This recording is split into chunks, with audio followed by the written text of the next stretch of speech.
Helen, it's a thing we all have to do for ourselves. Is we are either the lead player in our own stories, our main character, or we are a bit part player. And it's a very simple choice. What do you want to be? Do you want to be a bit part player in your own story? No, you do not. You want to be you want to be the hero. Welcome to the Teenage Kicks podcast, where we take the fear out of parenting or becoming a teenager.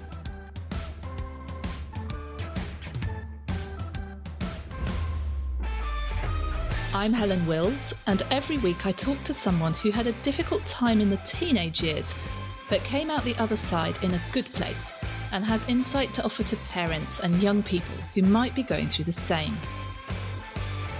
Today I'm talking to Ian Hawkins. He's a keynote speaker and a business journalist who's risen to the top of his game in spite of a lot of physical and mental challenges. Born with congenital heart disease in the 1970s, the odds were stacked against him. At the age of 6, he fell seriously ill, resulting in a 3-month hospital stay. Surviving this ordeal, he had to endure further challenges, including a traumatic struggle with alcohol addiction. But Ian says it's adversity that has driven him to fight and become the success that he is today, working with some of the best known performers and on some of the best TV programmes in the UK. Adversity and overcoming it and thriving anyway is something we talk about a lot on this podcast. So I'm going to ask Ian how his illness shaped him, how he approached his addictions, and what he'd say to any young person who's currently struggling with a difficult diagnosis.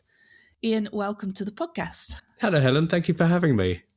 I always think you said you wanted unpolished. You said you wanted unpolished. I always sort of tense up when I hear people say, "Oh, in spite of his problems, he's managed to do this," because I always think it's because of these things that I've had an interesting life, and looking back on it, I think, well, it's given me quite a lot of stuff to go on, quite a lot of experiences.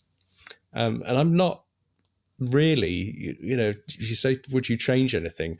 I look back and I go, well, I wouldn't want to hurt some of the people I may have hurt, but I definitely for myself, no, I can't think of what I would change because I'm quite happy where I am. Yeah. I hear that so many times. And I've done work with people in addiction and in recovery from addiction, and the majority of them, when they're out the other side, you kind of never finished with an addiction. I know it's a lifelong piece of work for most people, but when they're in a better place on the other side of that, they will all say very similarly. And I can relate to it because my daughter has type 1 diabetes, which is a life-changing illness and very dramatic and difficult to come to terms with and very difficult to live with on a day-to-day basis for the rest of your life. Now, I think that she would say, yeah, I'd give it back in a heartbeat, but she's 19. And I would say give it back in a heartbeat because it's incredibly painful to watch your child have to deal with that and know that it's for life. But I've seen quite how much she's done. And I don't know if it's because of, in spite of, or if she would have got there anyway, but I do firmly believe that it's made her who she is quicker than she would have otherwise got there, if that makes any sense. Yeah, I think it might be an empathy thing. You can see things from the other side better. If you sail through life without a care in the world, then when somebody says, oh, this terrible thing has happened to me, it doesn't compute. If somebody says that something terrible has happened to me and you go, oh, goodness, yes, I went through something similar. I went through this, I went through that. And it's not the same, but your troubles and traumas are slightly closer to the surface, shall we say. Well, you've experienced pain. Yeah. And you can then go, well, I know that what being hurt feels like. So I'm with you on that. Yeah, exactly. And some of the people I'm closest to now are people whose children have awful diagnoses and horrible situations in their lives that I can't relate to because they're not the same as mine. And they can't relate to mine because they're not type 1 diabetes. You only really get another person who's got exactly the same thing as you. but you can absolutely relate to the pain that someone else has been through of something entirely different, but that causes similar levels of pain. Yeah, I can't think of a response to that, because I just think you've nailed it. Okay. Because you feel very silly, don't you, when you say, "Oh, it's something." I know how you feel, because that's a terrible thing to say to anybody, isn't it? I know how you feel because ... happened to me, and you don't really. But what you can do is say, "I have some empathy because I've had a little bit of that, or I've had a tenth of what you've gone through." Yeah, it's the empathy, as you said. Having empathy is a learned, should we call it a skill? I don't know. Yeah, it is. It is a skill. It for some people it's innate, and for others it comes through adversity and difficulty. So with that in mind, let's get started. Ian, always begin this podcast with talking about your childhood, and in particular your teenage years. Now, obviously, what happened for you happened much earlier, and I wonder how much of it you remember, but I'm guessing it had a huge impact still throughout your teenage years. So I'd love to hear about that. Sure. I think as a teenager, it's quite a difficult thing to look back on and process what had happened. So I was in hospital for a long time. I had very traumatic open heart surgery, which means they break your sternum, they pull your heart out, they cut it in bits, clean it out, stitch it back together, push it all back in. And as soon as you are up and walking around and out of hospital, then you are cured. You are better. The story is finished. Go off, they said, and live a normal life as best you can. And unfortunately, I mean, you've read my biography, haven't you, Helen? So you'll know that a normal life was not what I ended up having. No. But as a teenager, I think I always had this sort of balancing act, which I think a lot of teenagers do, between wanting to rebel on the one side and feeling that there are actually quite dire consequences if you don't. The sort of taste of consequences and being told, you also trying to emerge from the cotton wool which parents will inevitably wrap you in, completely understandably. Yeah. At a time of your life when actually you just want to get out and have some independence and stay out late and find the off license that will serve a 15, 16-year-old and do, which I count as all the quote unquote normal things. Doing all that, I still maintain, but so I'm very good friends with my best friend from school. And we look back and we go, my God, we were really good kids, weren't we? Really? Not because I think we behaved impeccably, but we never got in trouble because we never got caught. So, and I think that's quite a good, if you're getting caught, you're causing trouble to somebody. And so there is I'm quite relaxed about saying I was certainly not a saint when I was growing up, but I don't think I caused anybody any more trouble than I gave myself. I hope. I don't think so. Otherwise, Yeah. No, I get that because, even if you're fine, if you're worrying somebody, that's painful for that person. And on that note, I just want to pick up on what you said about the normal teenage struggle with parents who want to keep you safe. Was that more so throughout your teenage years than your friends who hadn't had a medical condition to deal with? Because I'm just wondering, I mean, I'm relating because as a parent of somebody who faces quite difficult challenges with normal teenage behaviours, i.e. alcohol and insulin can be a lethal cocktail, literally. I've really struggled as a parent to know how to let my daughter be a normal teenager and do everything that her friends are doing, which I always wanted and swore I would make sure happened from the day she was diagnosed. And keeping her safe. And so I've often worried that I've been more protective of her than she would want me to, but I could let her do anything and I'd still be a thorn in her side from that point of view because she's a teenager. Did you sense that sort of fear from your parents? I think a little bit.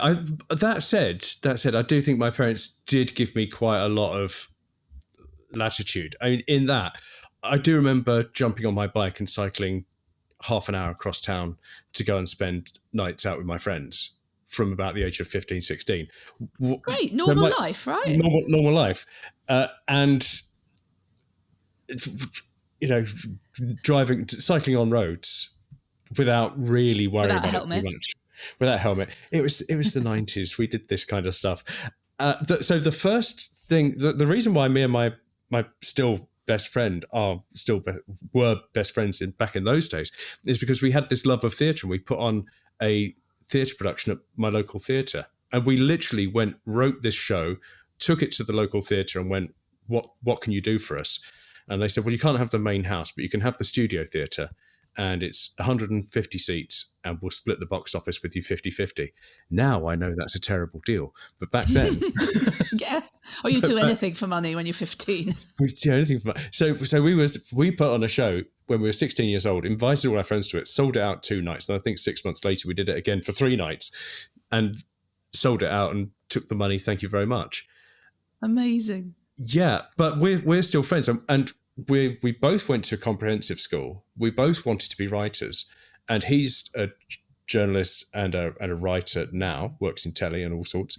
And I've made it my life. So I think it's we were basically good kids with ambitions, and all right, we did go out and do a bit of boozing and carousing, but we were, we did all right. And we felt we had the freedom to do this kind of thing. I think my dad's quite entrepreneurial. So so I think he quite liked the idea of us going off and build the show here. Mm-hmm. And it's quite, I look back on that and I think it's quite something for a couple of 16-year-olds to gather a bunch of friends and go, let's write a 2-hour show. With music, and write up we were both doing GCSE drama, so we knew how to write a cue sheet for the technician, and to have the moxie to say to go into this Edwardian theatre and say, can we borrow your theatre for a couple of nights? Brilliant. Oh, look, my nephews were like that. Really enterprising, was playing, a really good musician, and was playing in string quartets at weddings at the age of 16, making that was his Saturday job. It was brilliant. I would love to have had that sort of enterprise. I just worked at the local swimming baths. Well, it's horses for courses, but even just going out and taking a job and saying, this is what I want to do this. Just going out and having the thinking, I need some money, get a job, spend that how you like. That gives a young person, quite a lot of freedom and responsibility as well.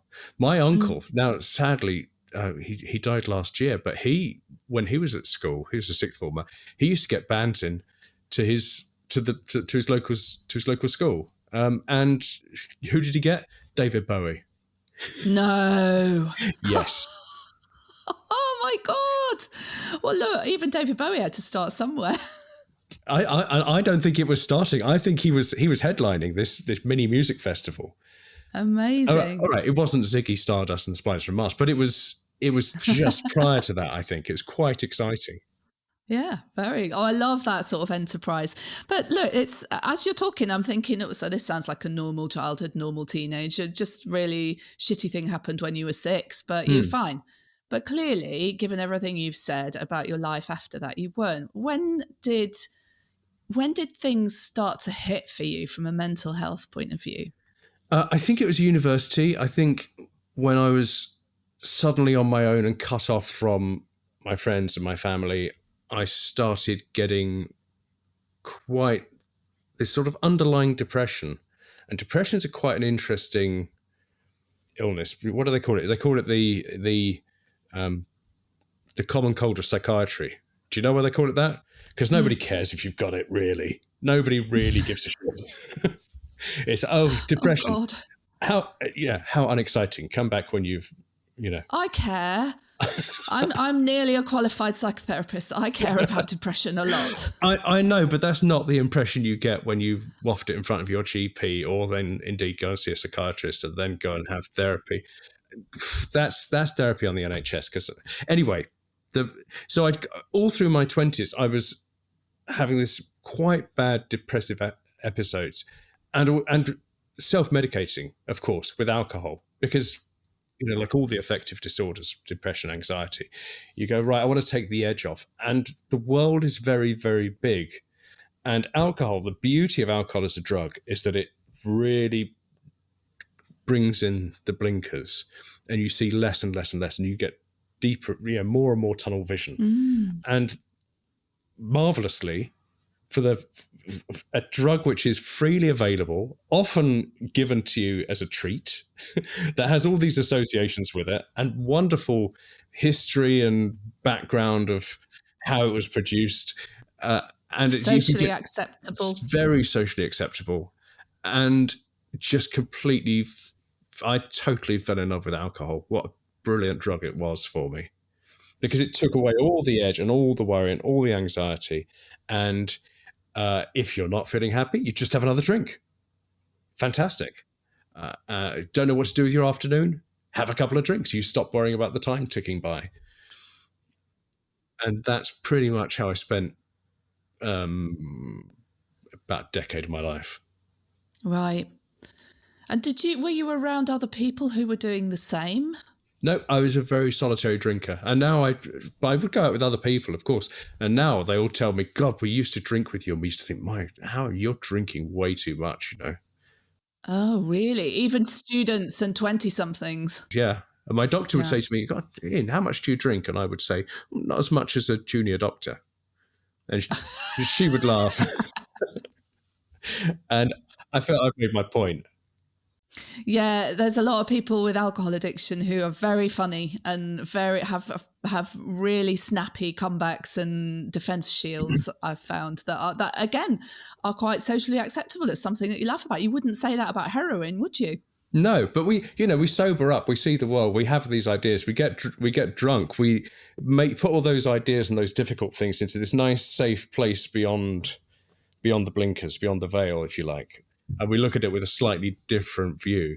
And then when we are challenged by clean, bright, non-addicted people, I can't speak for anybody else, but I thought about my addiction a lot. And, the smarter you are, I think the more good reasons you have for carrying on. And I had lots of good reasons for carrying on, I have to say, which were that it did get me through the day. It did mean that I was able to, function and do all kinds of things that I didn't think I'd be able to do if I didn't have a gin and tonic in one hand. Of course, now I've sobered up and I look around and I go, blimey, I've written 3 articles before breakfast. This is this is remarkable. How have I done this? Oh, because you don't have a hangover. That'll be it. Yeah. So you must know now that you've been through that recovery process, what wouldn't you have been able to do without alcohol back then? What wouldn't I have been able to do? I think I'd have found it. Alcohol was a great social enabler for me because I find small talk really difficult. And then, of course, I've discovered don't really have very much big talk either, but small talk, very, very tricky. And being out socially, I would find that I couldn't really do it unless I had a drink in one hand and chatting to people, and I was working in events where it was essential that you chat to people and network and do all that kind of thing. Now, of course, I still don't like chatting and networking, and I quite like networking, but I don't like the trying to make myself heard or do small talk with strangers in a noisy room. So I'm very good at telling myself, you can do this for 30 minutes. I'm very good at slipping away when I can sense that the consumption of alcohol in the room around me has reached a point where if I slip away, nobody will notice. And I can go in and now manage those conversations and get out of them something that's useful for both of us. I went to a networking event this week and while it was filling up, it was all very manageable because there weren't too many people around, and you could just go, "Oh, I'm early as well. Look at you," and have some nice chats. And by the time we were about an hour in, everybody had arrived. Everybody was noisy. They turned the music up. I couldn't hear anything anyway, so I just slipped away, having completed my dance card, Helen. Well, what you're describing is knowing yourself well enough to respect your own boundaries. I guess so. And I think that's a very important lesson for anybody to learn what their boundaries are, what they're going to put up with. So I was invited on one occasion to speak at an event, and it was all very poorly organised, and it was running over time. And I just said, I volunteered, "Look, you're running over time. I don't think you're going to have time for all the speakers, so not me, thank you." And they're like, "Oh, you sure? You sure?" And I said, "Do you know what? Let's respect the audience. They said they're going to be out by 3:00. If I speak as well, it'll be 3:30, 3:40.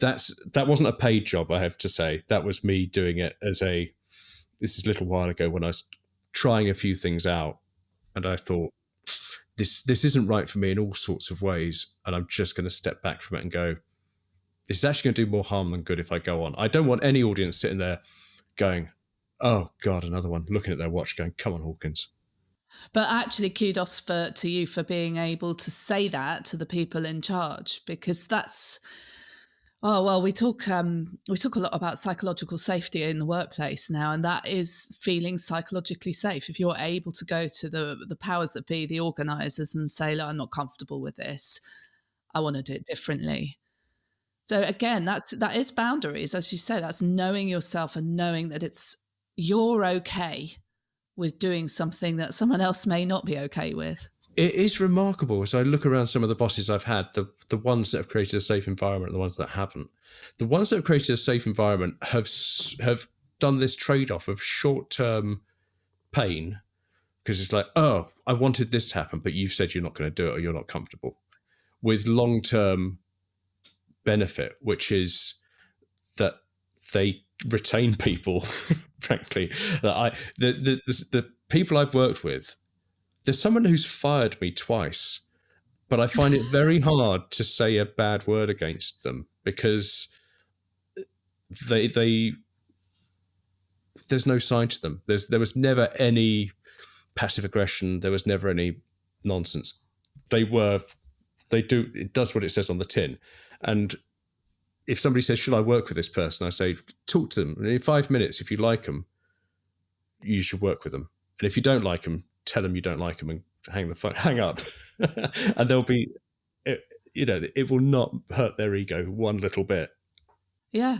Well, that's where we all need to be striving to be, isn't it? Showing up as our authentic selves and coping with the fact that some people won't be for us because of that, and that's okay. But that's a really difficult thing to get your head around. And as I was going to say, through recovery from addiction, I think you learn to show up as your authentic self, because that's the thing you've been avoiding with the addiction. That's the thing that you've been shutting out, blocking, numbing, moving away from. Yeah.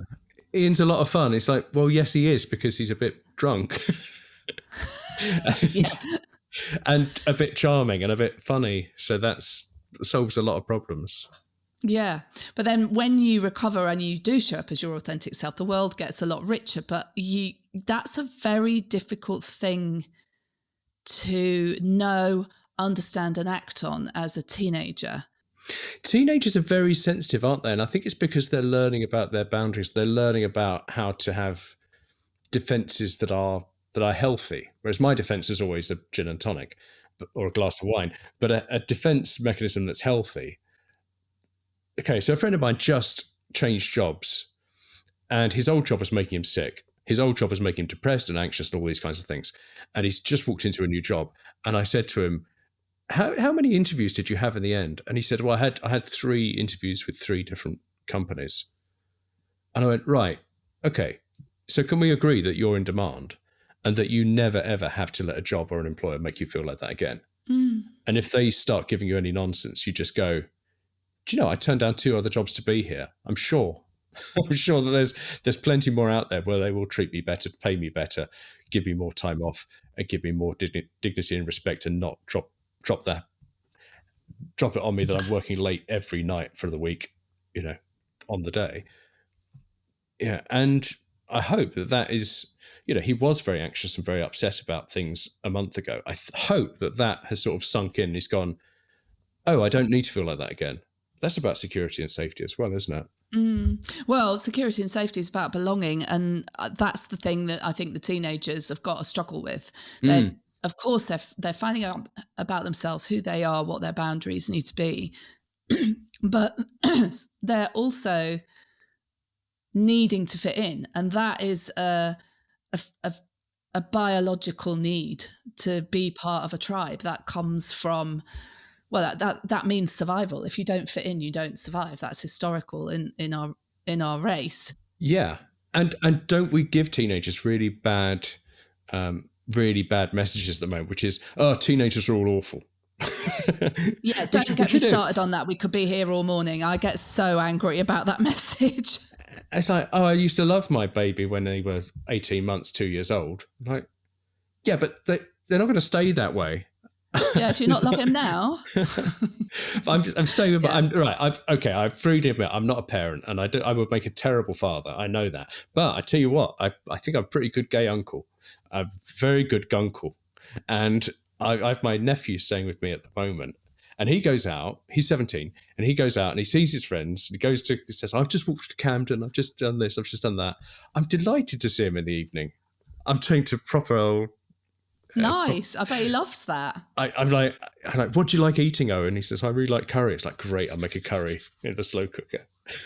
Oh, and I'm brilliant. really pleased to see him in the evening and find out what his day has been and what he's been up to while he eats my food. By the sound of it, you'd probably be a good parent.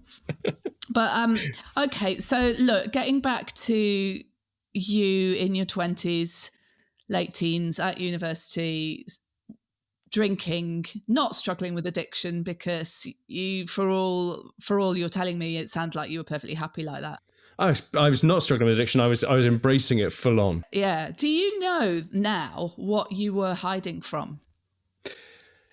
Yeah, I think I was hiding from. I was avoiding confrontation with. I was avoiding a confrontation with being responsible for my own future. And I think I was very good at saying, this is somebody else can deal with this. Yeah, I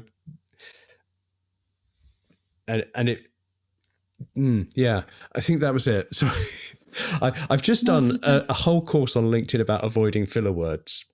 And I've just given you about a minute of filler words. Well, do you know what, though, Ian? What that tells me is that this is not an easy, comfortable subject for you. Yeah. But so big boy pants on. I was avoiding confrontation. And I think I was avoiding confrontation with being responsible for my own future. And that led me to making... We never stop making decisions. Because sometimes the decision is to let other people make the decisions for us. And that's a decision. And I think I did quite a lot of that. And I have noticed in the last 5 years or so that since I have taken on board making my decisions, not all of them have been great, but in aggregate, they have led to a healthier, better life and a more relaxed, stable, and sustainable lifestyle, I think. That's really profound.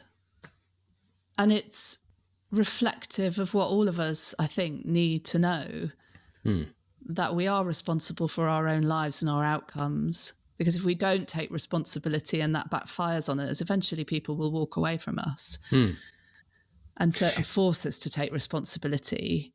But once we've done that, not every decision we make is going to be perfect, and that's okay. That is okay. What I talk about as a keynote is storytelling.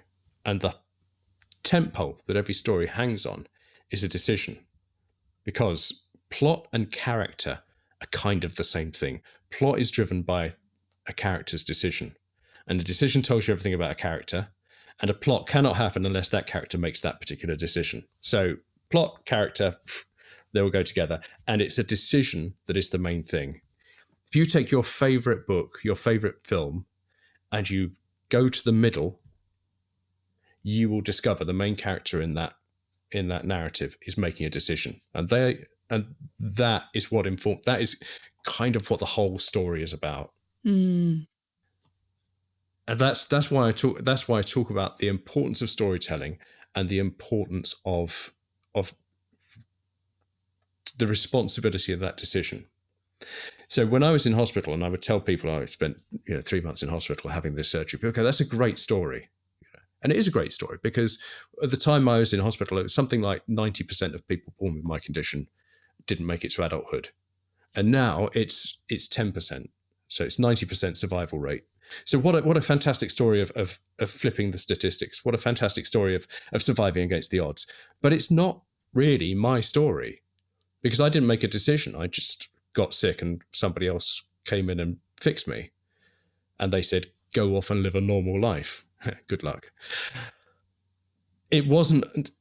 So I had ended up, my story was sort of told and over by the time I was 8-9 years old.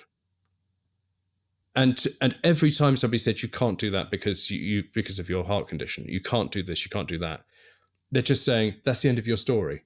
Sorry, I know you want to do this, but you've reached the final chapter, the end. Right. And it wasn't until I went, actually, no, that's not the end of my story. That's the beginning of my story. Okay. What happens now is a decision. And in that decision, you make that story about yourself. And Helen, it's a thing we all have to do for ourselves, is we are either the lead player in our own stories, our main character, or we are a bit part player. And it's a very simple choice. What do you want to be? Do you want to be a bit part player in your own story? No, you do not. You want to be your own. You want to be the hero. And once you start making those decisions, you then start going, the story continues. I rather than when you get to the end of a book, it's done. When you're in the middle of the book, anything can happen. You've still got a twist in front of you. You still have the denouement. You still have somebody coming in, a character coming in at the last minute and surprising you. Thank you for sharing all that. As you were talking about what happened to you when you were 6 and how it happened to you, you weren't part of it. And the fact that statistically you shouldn't have survived. I could totally see why you might have had a reason to try and avoid part of yourself in later life, because that felt, as you were describing it, like a massive responsibility to carry that 6-year-old story as an adult who shouldn't have survived. Feels like such a heavy burden. Is that anything like how it felt for you? I think you've articulated it very well, but I don't think that in the moment that's how I experienced it, because thank goodness the distilleries and the brewers of this world had got in the way and had stopped me from quite getting to that point by myself. And so these things are all interconnected. I think, I don't think I ever had it in my mind quite like that, but certainly it was bubbling away under the surface. And this idea of what do you do with this responsibility, which is why are you wasting your time? Why are you wasting your life doing stuff? Don't you have a responsibility to be much more successful, to be much richer, to be much happier? And that's the terrible thing when you're addicted to a depressive substance like alcohol, and cumulatively it's making you sadder and sadder. And you're going, what right do I have to feel so sad and to be depressed? Although that's the feeling I was getting. Like you beat the odds, and therefore you have to have this great, amazing life that finishes the story, and that's a lot of pressure. Yeah. Anybody would want to escape that. Yes. Happiness is like trying to fish a shard of eggshell out of a mixing bowl, isn't it? You know, when you put your finger in and you go, I'm just going to take this bit of eggshell out, and every time you get close to the eggshell, the viscosity of the egg white moves it away from your finger, and you dab away. All because I was too lazy to get a spoon. I dab away. Well, right, I was just going to say, top tip for on a practical note, a teaspoon. It does it. Welcome to Bake Off with Ian and Helen. and you just look at it and go, God, it's sitting there. I've got a wet finger and a shard of, and I was just trying to make a cake. And isn't this a metaphor for life? Yeah, it really is. Right, so Ian, tell me how you, in the cake baking of your addiction and recovery, where how did you fish that eggshell out? Tell me how things went for you when did you realize that you had to do something about it, and what did you do? Oh, I had a very, I traumatized myself with a night on the sauce that was, it was one of those moments where I just thought, if there was cleaning fluid in this house, I would drink it. And I just had one of those moments where I went, I am totally, this is so far out of control. And, you know, woke up at a friend's house and I just thought to myself, oh my God, if this is not rock bottom, and to have humiliated myself in front of friends, which was the worst of it. And I just thought, if this is not rock bottom, I do not want to see what rock bottom looks like, because it was bleak. And I don't think you quite get that, how bleak it can be, until you've got you're mired in it, and you are deeply into an addiction, and you've got a hangover on top, and the strange chemical nature of proper depression is, because you can tell when it's on you that it's not of yourself. There's something quite otherworldly about depression, and just this feeling of going,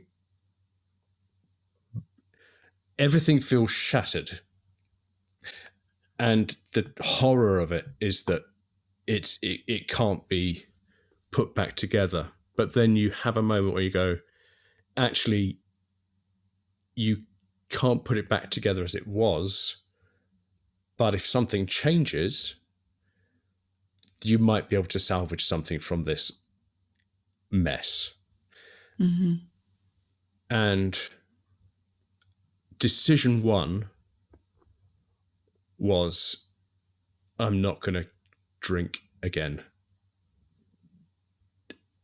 today. Right.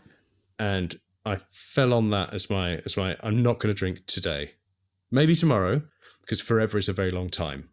And forever, if you say I will never do this, you're setting yourself up for a failure. But if you say I'm not going to drink today, today is manageable. I've heard Davina McCall say that. She's with her drug addiction, she's been very vocal about how she can't think about forever, because that would be overwhelming and she'd immediately relapse. Yeah. And people do say to me, oh, you're never going to have another drink again. Oh, God. Don't say that. Don't say that. Yeah. Let's not say never. And it's like, the other one was yesterday, which was, it's amazing you don't feel temptation anymore. I was like, oh, is that the impression I've given? I've given that impression, have I? Well, okay. Good, fine. But I can resist temptation for today. Yeah. So that's fine. Yeah. And did you do that alone, or did you have some support with that? No, I did that by myself. Wow. Yeah. I did about 18 months after I sobered up, I went to AA and I went to one meeting with a friend, and it was so not me that I just couldn't do it. I couldn't do it. I mean, and also AA doesn't even have a very good success rate. I mean, if you're watching this or listening and you're finding it really helpful, good. I'm glad. I'm really glad. Yeah, yeah. But its success rate is not good. And higher power. I don't want this to reflect on anybody else that has found it useful. My personal experience is that if you need God to tell you not to have a drink, I'm really sorry, but we're grown-ups. God doesn't exist. Okay. I'm really sorry that I have to break that news to adults, which I seem to have to do quite a lot. Right? God doesn't exist. Therefore, there is nothing actually stopping you from. There's nothing actually stopping you from going and having another drink. The only thing that's stopping you is you. And to having made such a journey of personal responsibility to say I will not have a drink, to then outsource that to a non-existent God is insanity. And it's no wonder that people that put their faith in a non-existent super being are inevitably going to find that it comes up short. Whereas if you go, actually, it's down to me, the buck stops here, you've actually got half a chance of success. Yeah, it's really interesting because I know people who love AA and have recovered because of AA and will say that, but that's their personal story. And I think the important thing for anyone recovering from addiction, not recovering from addiction, recovering from any other kind of mental health issue that they have or looking after their mental health, is to find what works for them. And it's your own personal journey that matters for you. And everybody outside of that personal journey and their opinions and their desires for you and the way they want you to do it is actually completely irrelevant. It's what works for you. And when you find something that works for you, stick with it. And it is about that, as you said, taking personal responsibility. We were talking about boundaries before. It's about knowing who you are, what works for you, what feels good, and what makes you feel not great about yourself, and having the strength to avoid the things that don't make you feel great about yourself. There is that. I don't think I'm a particularly strong person. I just think I've taken on board that actually the responsibility for having a good life does stop with me, and I can't be busy and drunk at the same time. And ultimately, booze was very good at propelling me through a lot of social stuff in my 20s. It was very good at holding me back from success in my 30s. And now, as I go into my mid to late 40s, I'm now finding that it's something I'm doing very well without. But I do sometimes walk through I do a lot of travel for my work, and every time I go through an airport, you have to, when you clear security, you have to walk through the booze aisle of duty free. And for me, as I'm rebuckling my belt and checking my headphones, it's just like walking through a party full of exes. Yeah. Hello, Shivas Regal. I remember you. Gordon. We had some nights. Oh my God, but you're not tempted to hang out with them again. That's amazing. Oh, Kahlua, you saucy minx. How have you been? That is very funny. Yeah, no, that's very funny. I often think actually people with addictions should be given a separate channel to go through should they wish to avoid all of that, because it must be really hard. I have a knee-jerk reaction at the airport, which I find very hard to avoid, which is airport security with medical kit for diabetes is very, very stressful. And my daughter was 9 when she was diagnosed. So I've taken responsibility for that until recently. And she's stepped up and seems to handle it with way less stress than I ever did. But I developed a habit, and it could be 6 o'clock in the morning, of getting through airport security and heading straight for the Wetherspoons in the airport to get a celebratory glass of Prosecco. Ostensibly, and in my narrative, to get this holiday started, but really it was to calm down after all of that stress. And I still, now that I don't need it, and I know it's not healthy, and really I don't want it, because I don't want to be asleep before I land at lunchtime in my holiday destination, I find it very hard to resist, because it's an habitual thing. But that's okay, because that's just part of being on holiday. Right. Whatever else has happened, getting to the airport is a stress and a struggle and a pain, and getting through security, all that. Okay, here is my line in the sand, and it looks like a glass of Prosecco. And who is anybody to? It's not like you. If it was like, I've done the laundry, glass of Prosecco. that'd be fine for Debbie here. Yeah, that would be a completely different matter. Yeah, the one good thing about me is I'm not a Puritan, and I can be around people enjoying a drink. In fact, I love seeing people have a drink. And if you ask me for a cocktail recipe, I can tell you a few. And okay, I love seeing people enjoy themselves. But I just know that is not for me now. Yeah, and that's fine. And also. A drink or two, I can handle that in other people. Tipsy, I can handle. There comes a point where I go, do you know what? You are in the boozy world, and it doesn't matter whether I'm here or not. And that's the point at which I go, I'm going to slip away now. Yeah. Because thank goodness, because I know some people can't be around it at all. And I think, God, if that was me, I couldn't do my job, which is working events, doing dinners, doing awards, doing conferences. So tell us about your job and how you came to be doing that, and where people should find you if they want to connect. I have the best job in the world, because we live in a very fractured and divided world at the moment. And it's really important to bring people together. It's the most valuable thing I think we can do. You know this, Helen, you're a podcaster. Bringing people together is the most important thing you can do. It's the most valuable thing. And that's what I do. I go around the world, I attend events, I'm a moderator, so I help people have conversations, I bring people onto stage, I go into the audience and get questions for the people on the stage, the experts, the world leaders, all sorts of people. And I also keynote in my own right. So I talk about my own story, and I talk about the value of storytelling and why storytelling is important for you as an individual, as a business, as an organization. Everything you want is in a story. Stories are the software we use to program our little brains. And if you want to change what your brain does, you have to change the software. And you do that by changing your story. That's kind of my shtick. And if you want to find out more about it, you can find me. I'm on most social media platforms with varying degrees of enthusiasm. Yeah. at Smart Mr. Hawkins. So I think it's Twitter/X and Instagram and Threads. It's at Smart Mr. Hawkins. But the best place to find me is LinkedIn.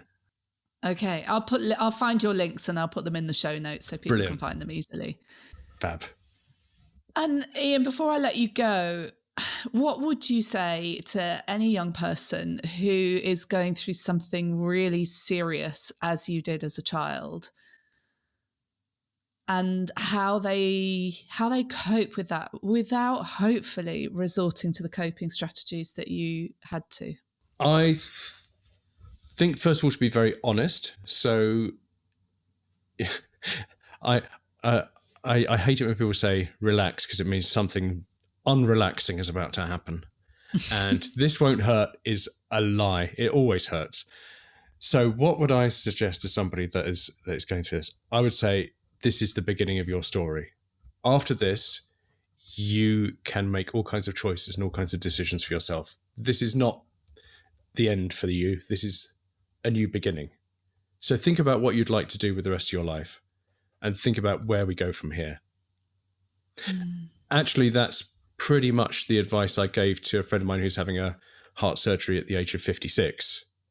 It doesn't matter whether you're 6 or 56 in these circumstances, because I said, his heart symptoms have been holding him back from doing all kinds of stuff for a good few years. And I said, ask your doctors how long it will take you to recover, and then use that time to lie around and figure out what you want to do with your new lease of health, which you will discover. Very, very good advice. Ian, thank you so much for joining me today. Thank you, Helen. It's been a real pleasure. Thank you so much for listening. I really do appreciate it. Thank you too to everyone who's already rated and reviewed the podcast. If you're listening on Apple Podcasts or Amazon, it would mean the world to me if you could leave a review. It really helps get the word out, as well as making me very happy to read what you have to say. If this episode strikes a chord for you, please share it with anyone else you know who might be in the same boat, and hit subscribe so you don't miss the next episode. If you have a story or a suggestion for something you'd like to see covered on the podcast, you can email me at teenagekickspodcast@gmail.com or message me on Instagram. I am Helen Wills.